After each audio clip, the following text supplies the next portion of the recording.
Welcome to steno dictation. Dictation 5 second बाद शुरू होगा। स्टार्ट।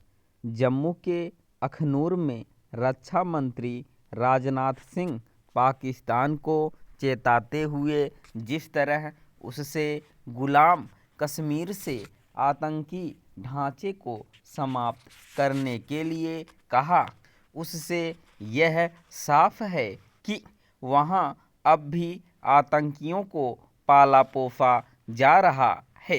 इसे रक्षा मंत्री ने यह कहकर पुष्ट भी किया कि भारत के पास इसके प्रमाण हैं कि सीमा पार आतंकियों के ट्रेनिंग कैंप के साथ लॉन्च पैड भी कायम हैं। हालांकि पाकिस्तान को इसके पहले भी समय समय पर चेतावनियां दी गई हैं, लेकिन वह अपने कब्जे वाले भारतीय भूभाग से आतंकी ढांचे को समाप्त करने के लिए तैयार नहीं। इस आतंकी ढांचे के कायम रहने का मतलब है सीमा पार से आतंकियों की घुसपैठ और जम्मू कश्मीर में आतंकी हमलों का खतरा बने रहना। पाकिस्तान से लगती सीमा पर तमाम चौकसी के बाद भी सीमा पार से जिस तरह जब तब आतंकियों की घुसपैठ होती रहती है, वह गंभीर चिंता की बात है। जब पाकिस्तान से लगती सीमा भारत की सुरक्षा के लिए खतरा बनी हुई है, तब यह शुभ संकेत नहीं कि बांग्लादेश से सटी सीमा भी भारत के लिए चिंता का कारण बन रही है। बांग्लादेश में शेख हसीना के तख्तापलट के बाद वहां की सत्ता पर काबिज अंतरिम सरकार की ओर से न केवल भारत विरोधी भावनाएं भड़काई जा रही हैं, बल्कि सीमा पर बाड़ लगाने के काम में बाधा भी पहुंचाई जा रही है, और वह भी तब जब इसके लिए एक समझौता हो चुका है। इसी समझौते के चलते ही सीमा पर बाड़ लगाने का करीब 80% काम हो चुका है।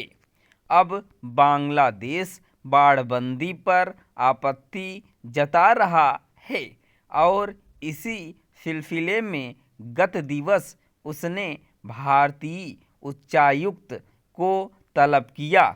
इसके जवाब में भारत ने भी ऐसा ही किया, लेकिन लगता नहीं कि बांग्लादेश सीमा पर भारत के समक्ष जानबूझकर समस्या पैदा करने से बाज आने वाला है।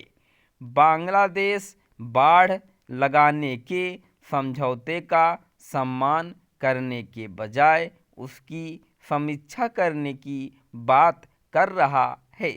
वह उन स्थानों पर कटीले तारों वाली बाड़ लगाने का खास तौर पर विरोध कर रही है, जहां से बड़े पैमाने पर घुसपैठ और तस्करी होती है। इस संदर्भ में वह वैसे ही कुतर्क पेश कर रहा है जैसे सीमा सुरक्षा के भारत के प्रयत्नों पर पाकिस्तान करता रहता है। हैरानी नहीं कि यह बांग्लादेश से पाकिस्तान की हालिया नज़दीकी का असर हो। भारत इसकी अनदेखी नहीं कर सकता कि बांग्लादेश की अंतरिम सरकार किस तरह पाकिस्तान से संबंध सुधारने के साथ उसे ज़रूरत से ज़्यादा भाव दे रही है।